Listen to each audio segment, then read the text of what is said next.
Au fil des années, les hommes ont été attirés par l'obscurité. L'actualité a été remplie d'une myriade de scandales et d'événements controversés qui affectent tous les coins de la société, y compris les royaumes, tant à l'intérieur qu'à l'extérieur de l'Église. En réfléchissant à ma propre vie, j'ai été témoin d'une variété surprenante de scandales, depuis les plus hauts niveaux de la direction de l'Église jusqu'au cœur des congrégations locales.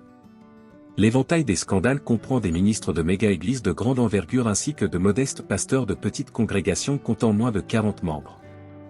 Ces incidents allaient de la fraude financière et des échecs moraux à des cas plus graves de mauvaise conduite en dehors des portes de l'Église. J'ai été témoin d'une variété surprenante de scandales dans les arènes politiques, avec des présidents et des fonctionnaires menant une double vie et se retrouvant mêlés à des scandales qui choquent la conscience publique. Ces épisodes impliquent non seulement des indiscrétions personnelles, mais également des abus de pouvoir et une trahison de la confiance du public. En outre, ces controverses s'étendent aux individus ordinaires au sein de la communauté ecclésiale, démontrant que de tels défis ne sont pas réservés aux dirigeants visibles mais peuvent imprégner tous les niveaux. Récemment, en suivant l'actualité, je suis tombé sur un article sur un célèbre rappeur et manager musical dont les domiciles ont été perquisitionnés par les autorités fédérales. La couverture médiatique a révélé que plusieurs perquisitions ont été menées sur plusieurs propriétés appartenant à cet individu connu. Bien que le rapport soit quelque peu vague sur les détails des allégations, soulignant principalement l'ampleur des enquêtes en cours, les images diffusées ont souligné l'implication importante des forces de l'ordre, avec la présence d'équipes tactiques interagences spéciales. Les reportages n'ont pas fourni beaucoup de détails sur les accusations ou sur les raisons des perquisitions, laissant ainsi beaucoup de place à la spéculation. Toutefois, la présence notable d'un important contingent de responsables de l'application des lois donne à penser qu'une enquête sérieuse, éventuellement liée à de graves allégations, était en cours. En regardant ce reportage, je me suis souvenu du verset de Luc chapitre 8, verset 17, qui dit que rien ne reste secret pour toujours, car tout ce qui est caché sera révélé et mis en lumière. Le péché ne peut pas rester caché ici sur terre, et un jour chacun de nous devra rendre compte devant le Dieu Tout-Puissant. J'ai réfléchi au danger de mener une double vie. Finalement, le péché refait toujours surface d'une manière ou d'une autre. Cela m'a rappelé les risques liés à une double vie, ce que nous devrions tous rejeter. Il est crucial de résister à la tentation de mener une double vie.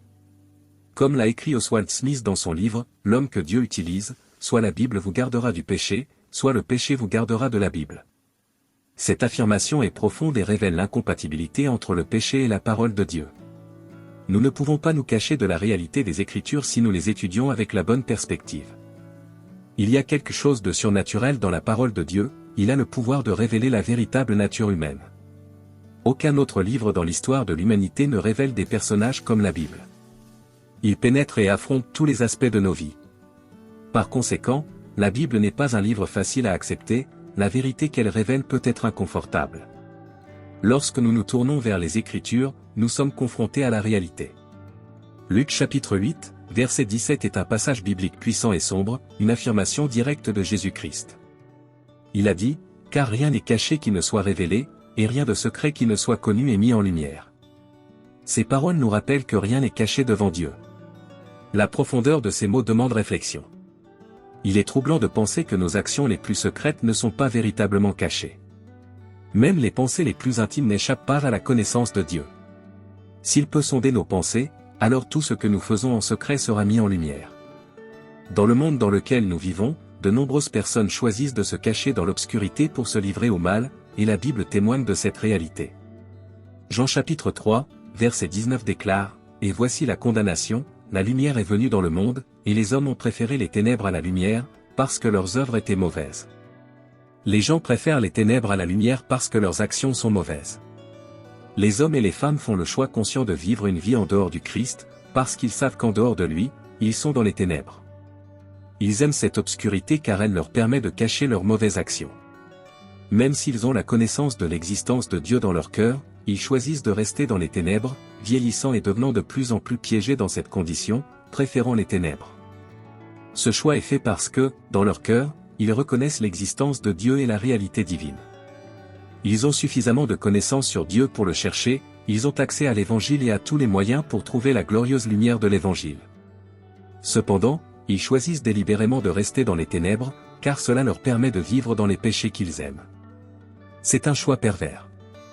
Il est difficile de concevoir quelque chose de plus méchant que d'être créé par Dieu et de choisir de vivre une vie en dehors de lui, en rejetant sa lumière, son amour, ses soins et sa vie. Vivre dans le monde créé par Dieu, profiter de sa création et pourtant choisir de le rejeter est profondément méchant. Nous vivons à une époque marquée par une grande apostasie, où le bien est appelé mal et le mal est appelé bien. Les frontières divines ont été déformées par la structure de la société. L'amour de beaucoup s'est refroidi et les gens adorent des idoles telles que Mammon, Baal, Ashtoreth et Molech. Ils sont plus adeptes du plaisir que de Dieu, adorant l'autel de l'ego et de l'auto-exaltation. À l'heure actuelle, les opérations secrètes se déroulent souvent à l'abri du regard du public, dans l'espoir de rester cachées pour toujours. Les réunions se tiennent en secret pour planifier des activités maléfiques, et les pots de vin font partie de la routine. L'obscurité fournit un voile sur de telles activités, où des plans malveillants sont élaborés et exécutés sans l'attention du public. Même si personne ne le voit, il est illusoire de penser que l'on s'en sortira sans problème. La parole du Christ nous avertit explicitement que tout ce qui se fait en secret sera révélé et rendu clair. Tout mal commis secrètement dans le passé est connu et sera mis en lumière. On peut se leurrer en pensant que l'on s'en sort sans problème, mais une telle pensée ou hypothèse sera trahie. Luc chapitre 8, verset 17 est un avertissement pour nous tous, un avertissement pour ceux qui vivent une double vie. Je préfère être honnête et proclamer la vérité sans détour, même si cela peut offenser. Il vaut mieux être offensé et entrer au ciel que de rester inoffensif et de tomber dans les profondeurs de l'enfer. Alors que beaucoup préfèrent l'évangile léger, la vérité de l'évangile nous demande d'abandonner tous les péchés secrets et les doubles vies. Il y a des hommes qui, comme ils l'écoutent maintenant, gardent secrète une deuxième famille, la cachant à leurs femmes et à leurs enfants. Ils vivent une vie d'adultère, cachant cette réalité à tout le monde autour d'eux. Il y a des femmes qui entretiennent des relations au travail ou qui s'impliquent secrètement avec d'anciens amants, abandonnant parfois leur mariage sans que personne ne le sache. Le passage de Luc est un avertissement pour nous tous, un rappel que la vérité sera toujours révélée. La double vie de certains n'entraînera peut-être pas une descente du SWAT à la porte, comme dans le cas du célèbre rappeur, mais ils seront certainement confrontés au jugement d'un Dieu saint qui ne tolère pas le péché. Il y a des gens qui s'engagent secrètement dans des lieux où ils pratiquent l'immoralité sexuelle et des actes répréhensibles. Même les chefs religieux ne sont pas à l'abri de cela. Depuis l'Antiquité, les êtres humains tentent de cacher leurs actions secrètes, mais ce passage biblique nous rappelle que rien ne reste caché pour toujours. Nous ne devons jamais faire confiance à notre capacité à cacher nos péchés. Je me prêche aussi ce message, car je ne suis pas au-dessus des tentations de cette vie. La vérité sera toujours révélée, et il est de notre responsabilité d'affronter nos péchés et de rechercher la lumière du Christ. Il est essentiel de lutter constamment contre les tentations du péché et de reconnaître que nous ne devons jamais compter sur nos propres forces. L'avertissement de 1 Corinthiens chapitre 10, verset 12 nous le rappelle, que celui qui croit être debout prenne garde à ce qu'il tombe. Vivre une double vie n'est jamais conseillé. Même si vous pouvez cacher vos activités aux gens, vous ne pouvez pas les cacher à Dieu. Tout ce qui est fait en secret sera révélé et les conséquences peuvent être graves. Être fier des choses faites en secret est une illusion, car Dieu connaît toutes choses et dévoilera ce qui est caché.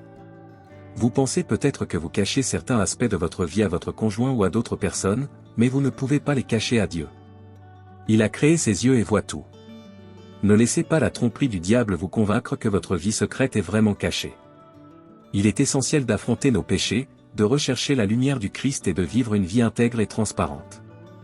Si ce message résonne dans votre cœur, exprimez votre accord en tapant « Amen » dans les commentaires ci-dessous. Je déclare que toutes les bénédictions sont sur vous maintenant, au nom de Jésus. Au bord de la révélation, ce que cache l'obscurité.